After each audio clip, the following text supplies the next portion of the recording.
Welcome to Fired Up Friday. Tonight's topic is love and power. In the last couple of days, I've just noticed this theme developing of walking in God's love and not letting yourself be limited by what you're afraid of. Because I know there's a difference where there's times where I'm afraid to step into something and I step into it anyways, and that mirage of fear disappears. And then there's other times where I try to push something through by a spirit of fear, and that's the wrong way to go about it, because it's really love is obedience. And when I start stepping out in obedience, I notice the love starts to flow because it shows that I actually believe that I'm willing to step out to do it. Because I notice, like, if I stop practicing something but I say that I believe it, I don't really believe it anymore, because you have to remain sharp in that place. And it's the same way with really anything. And it's like as you step out, as you grow in that, you'll start to notice more power flowing through that. It's not that you get more power, because you've got the fullness of Christ already in you. You've got the fullness of the Godhead already in you. It's Jesus. It's the Holy Spirit. It's the Father.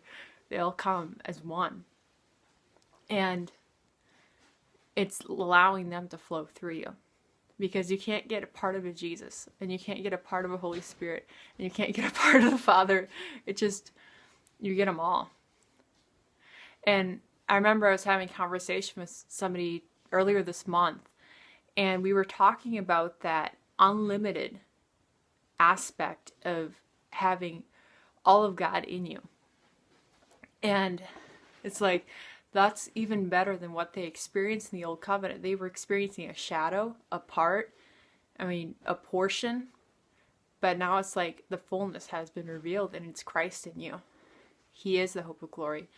And one thing I've noticed is when I start recognizing my union with Jesus, is fear disappears. Fear drops away. And I know there's areas, like if I have fear, it's because I still see myself as separated from Christ. And it says in Romans that nothing can separate you from the love of Christ. And he gives this whole long list.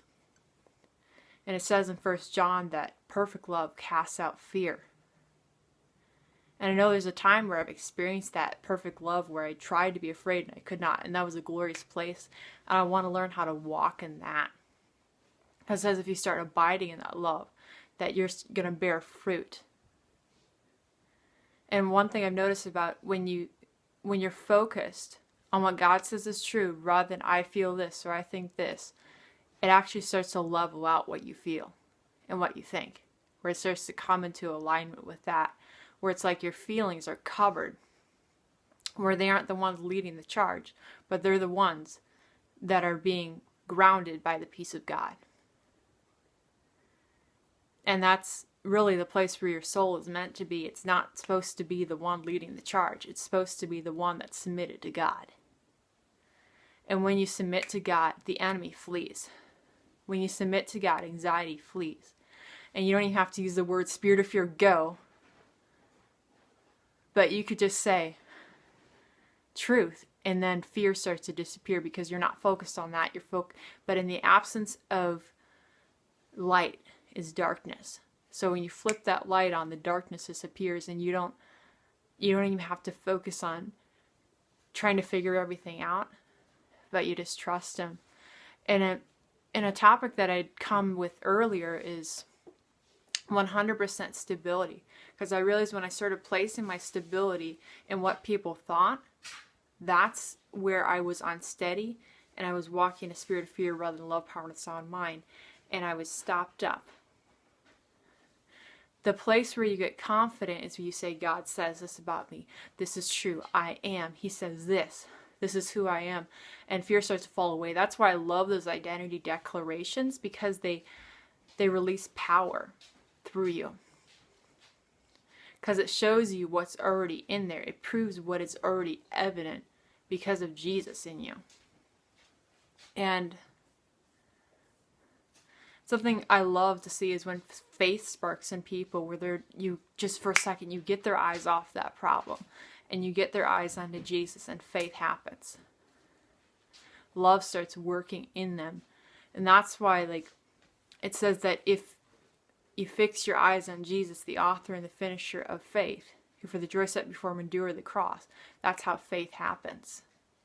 Faith happens as you set your eyes not on I feel or I think, but he is. And I am because of that. That I am worthy because he loves me. And that's something that's going to transform your life. It's not a topic that you're just like, okay, now I know the love of God, I'm going to move on from this. It's like, you continue in that. You grow in that. It's multifaceted.